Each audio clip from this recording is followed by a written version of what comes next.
basically a mini stun their whole team while someone's flying through the air. It's just like the crazy shit you can do with a Lee Sin is like astronomical amounts. Like great play. Honestly, when you play Lee Sin, you feel like you're a better player. When I play Lee Sin, like I'm okay Lee Sin, but I'm just like Q N W R E slow do this, do that, going over walls, and it's like I'm really just doing standard Lee Sin play. It's just like I feel like I'm the fucking man. I'm Lee Sin. I'm blind. I do whatever the fuck I want, you know, and like.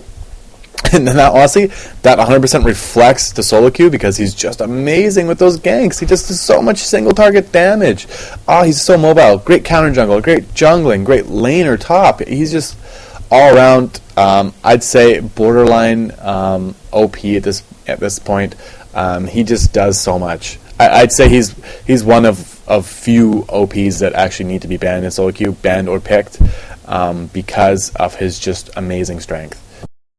That moves me on to someone who else's I really don't like, but I like her a lot, but I really don't like her. Caitlyn, I moved up to tier 1. I don't like Caitlyn. Let me rephrase that. I don't like playing versus Caitlyn, because I fucking hate traps.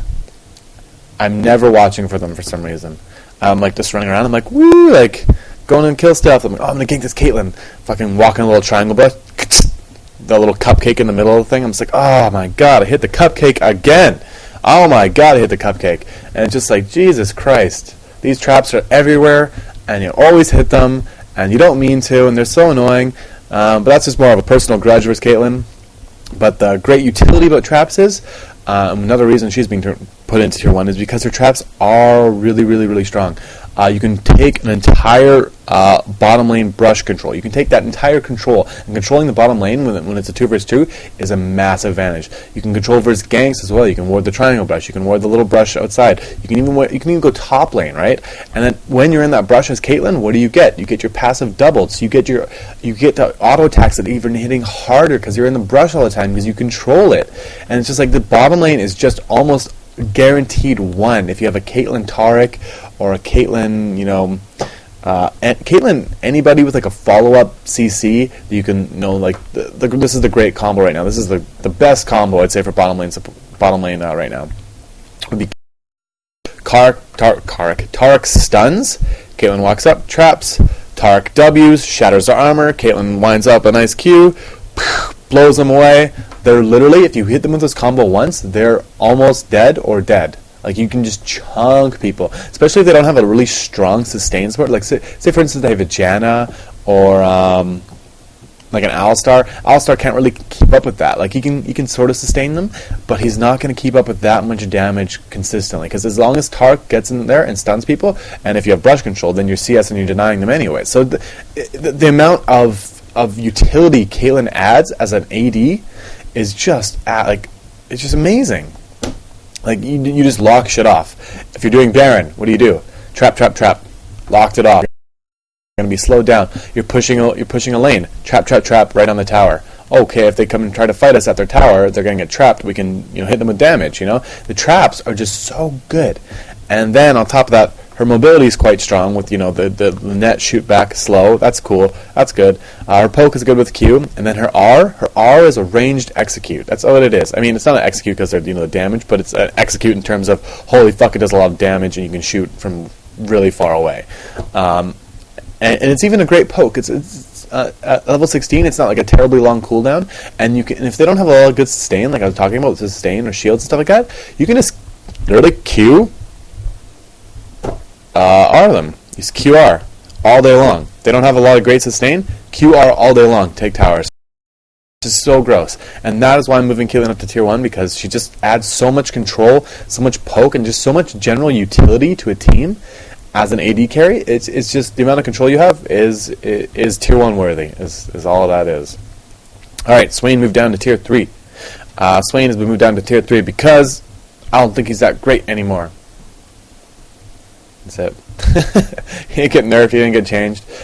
He's just okay. I just don't think he really mans up to the other casters in the game right now. I just think, in terms of playing versus any Fiddlesticks, Kennen, Morgana, Brand, he just doesn't hold weight versus them, in my opinion. And in terms of solo queue, he's one of the harder AP champs to play. So I am moving him down to tier 3 because of that, and that's my little explanation for him. All right, we got Kennen moved up to tier 1 in solo queue. Kennen's been moved up to tier 1 because AoE ultimates are fantastic for solo queue. AoE team comps in solo queue are really, really, really strong because it's just, okay, we need to go in and do damage to their team. AoE, and you just like press R and run around like a jackass. You're like, oh man, we have Fiddlesticks, Galio, Kennen, and Caitlyn Tark. Oh my god, we win every game because we have an AoE comp. Pretty much, that's how you win solo queue.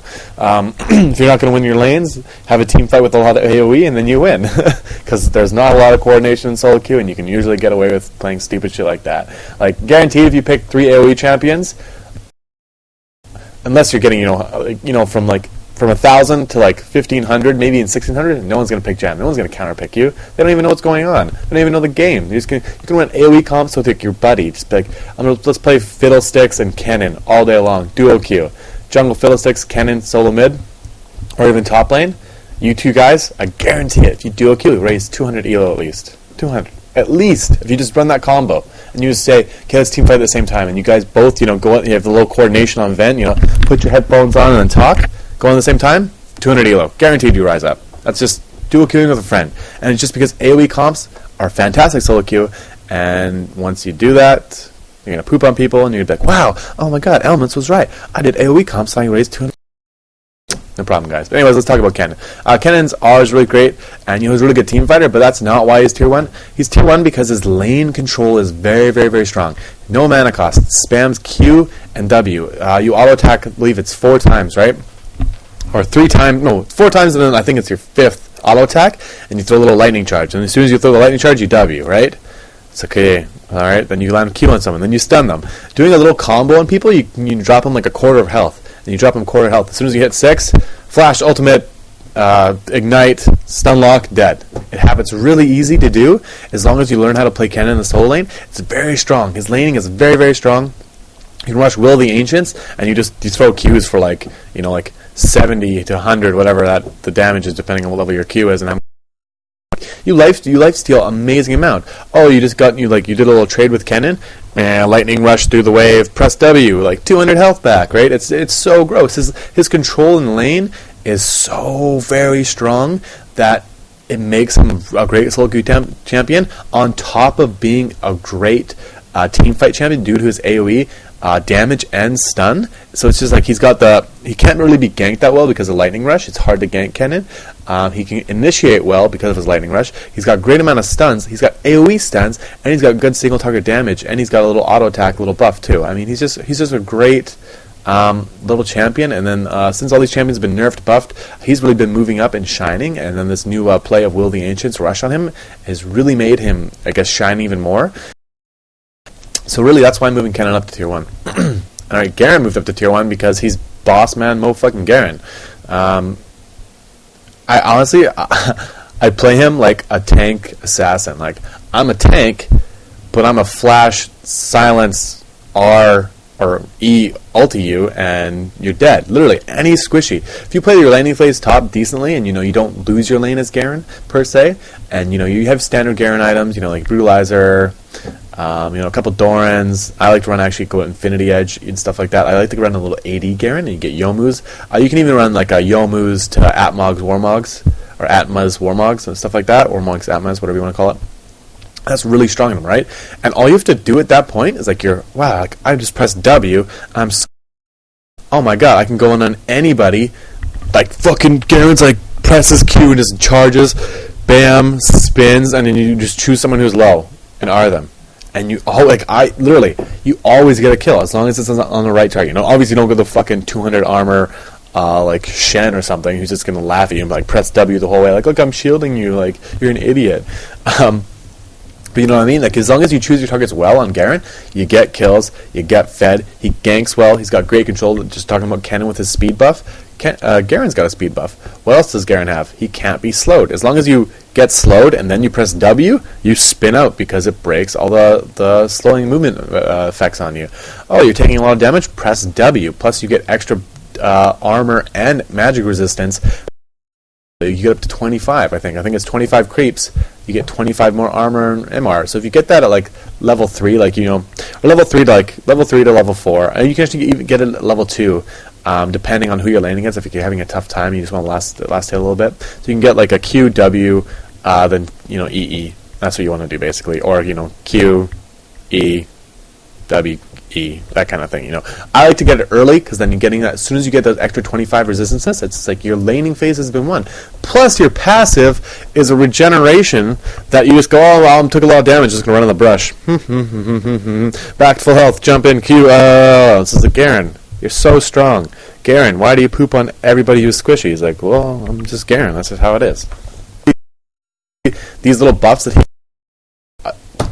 last patch, I believe, and it just really made him a fantastic solo queue champion. Like, obviously there's counters to Garen, you know, like a lot of champions can rival him, like Renekton and Jax and all these other champions can really, you know, fuck with Garen. But a lot of times in solo queue, no one's going to counterpick again, as I said, and you can really just poop on a lot of champions. Oh, and for people who hate Singed, play Garen or Akali versus Singed. Akali butt fucks if you have the right emphasis on butt fucking, and you have to have your right rune page and mastery set up. You should go check out Westrice's build. That's one I chose. It's great. He's probably the best and most enlightened Akali player, so you should follow his builds because they're really great. And if you do that, you counter Singe fantastically. Garen, okay, Singe what gets a toss or a poison, right? So toss and poison are pretty gay. So what do you have at level 2? If you get a QE, you just run up QE him, and you know, don't run directly behind him because you're Garen. You have a move speed buff already. You can run beside him, dodge the poison, and you have your giant circle of Demacian ownage, and you just hit him. It's really easy. Like Garen, you go poop on Singe top. Do it. Stop QQing about Singed forums. Just crush him already. Alright, but that's why I moved Garen up, because he got buffed, and he's great laner top, and he poops on squishies, and your range tank is awesome. Alright, Morgana. Morgana has disgusting lane control. There's that word again, disgusting. Literally, you just press W, as long as, I think it's level 3, and you clear the back wave. Like, you get to level 5, and you have level 3 W, you clear the back wave. It's really hard to be ganked. Immune, like, you're like, oh, I'm gonna go silence or stun her, and then move it, and it's just like, spell immune, like, I'm Morgana, right? And then he runs away. On top of that, on top of having, like, you know, really strong laning phase, farms well, sustains well because of her passive, the spell vamp, and then her ultimate just got a little buff too. It's 3 seconds down from 4 seconds that it takes to stun, so you can just combo people as long as, like, if someone comes at you, like say let's say a Katarina, for instance. Someone without an escape. Say Katarina comes in versus Morgana and you last hit a creep, right? She shumpos in, that's the flash thing, onto the creep, right? What are you going to do if you're Morgana? Press R. Press E. Absorb any other damage coming in, right? Then you crush them. Literally. If someone makes a mistake in using an ability to come at Morgana, what should you do? Instantly R slowed. Then you wait till it gets done, drop your puddle, and then snare, so it lands a combo, getting the full puddle effect, minus all the MR, and then you finish off with Ignite. Honestly, you can just crush people. If someone overextends versus Morgana in lane, you get crushed. She's like, yeah, come to me. Then you just get murdered by her. Like, her burst comes out of nowhere. You're going to be like, oh my god, Morgana did that much damage to me? How the fuck did Morgana do that much damage to me? Because, like, Morgana's just like, like, crushed, right? And, like, her team fighting is really good too. Her support is good because of her shield. Snares can honestly win games. If you catch someone with snare, it's so good. And so that's why I actually moved Morgana up to tier 1, is because everything about her is great. First place, actually, because her sustain is great. Her Q, it hits hard. It snares for a long time, and it can win games if you catch people off guard. Her W farms very well. Her W also does a lot of damage if comboed with other stuns and spells. Her E is a great ability for absorbing magic damage. She's a great anti-caster, and absorbs all spell immune effects. Then her ultimate, that's 5 things. And then her ultimate, it's so great at team fighting. It's so great 1v1. It's just a fantastic one. You can get away with it. You can chase people with it. You can initiate with it. It's amazing. Morgana is just all around amazing right now, and I think she's just by far the strongest solo queue champion in the game right now.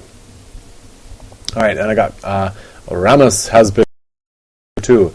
Rammus got a little bit of changes. It's a little bit better, but Rammus in solo queue, his ganks are really kind of game breaking sometimes. Like if you get fed with Rammus early, you just become this unkillable like machine, and it's really quite awesome to play. Like you're